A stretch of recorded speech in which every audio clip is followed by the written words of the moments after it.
Rajkot Jetpur highway 4 lane highway છે એને 6 lane કરવાનું કામ 2 વર્ષથી ચાલી રહ્યું છે. ગોકળ ગાયની ગતિ આ કામ ચાલતું હતું.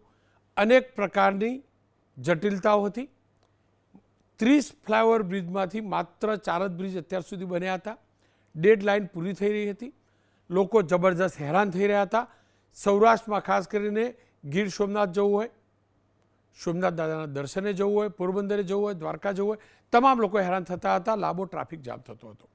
આપની ચેનલ એબીપી અસ્મિતાના હું તો બોલીશમાં પણ આ જ મુદ્દે ગયા અઠવાડિયે પ્રસારણ કરાયેલું. તમામ માધ્યમોએ આ મુદ્દાને જોરશોરથી સરકાર સુધી પહોંચાડ્યો. અને સારી વાત એ છે કે આ મુદ્દાને અતિ ગંભીરતાથી લઈ ખુદ મુખ્યમંત્રીએ બેઠક બોલાવી.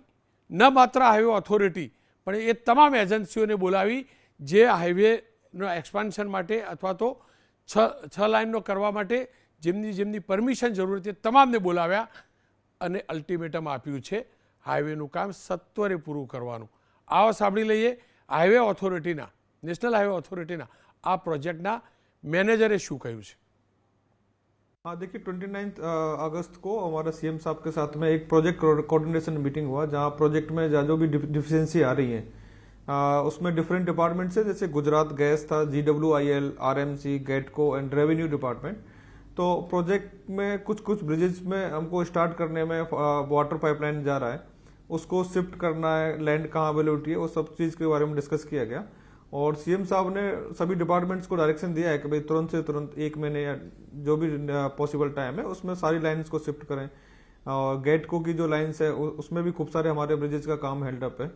तो उन्होंने सीएम साहब ने सभी को डायरेक्शन दिया है कि आप सभी को प्रोजेक्ट कोऑर्डिनेशन में लेते हुए प्रोजेक्ट को कंप्लीट करना है एज सुन एज पॉसिबल. जो अभी ऑन गोइंग ब्रिजेज है उसको हमको दिसंबर तक कंप्लीट करना है और नेक्स्ट जो रिमेनिंग पार्ट है उसको नेक्स्ट 1 ईयर में कंप्लीट करना है, मतलब सितंबर 26 तक. अभी 2 महीने बाद से एक ब्रिजेस को ओपन करना चालू करेंगे. ડિસેમ્બર મહિના સુધીમાં 30 પૈકીના 15 ફ્લાવર બ્રિજ શરૂ કરવા પડશે અને 1 વર્ષની અંદર આખો પ્રોજેક્ટ પૂરો કરવો પડશે. મુખ્યમંત્રીશ્રીનો ખૂબ ખૂબ આભાર કે આ અહેવાલને એમને સકારાત્મકતાથી લીધો, એમના વિભાગે સકારાત્મકતાથી લીધો.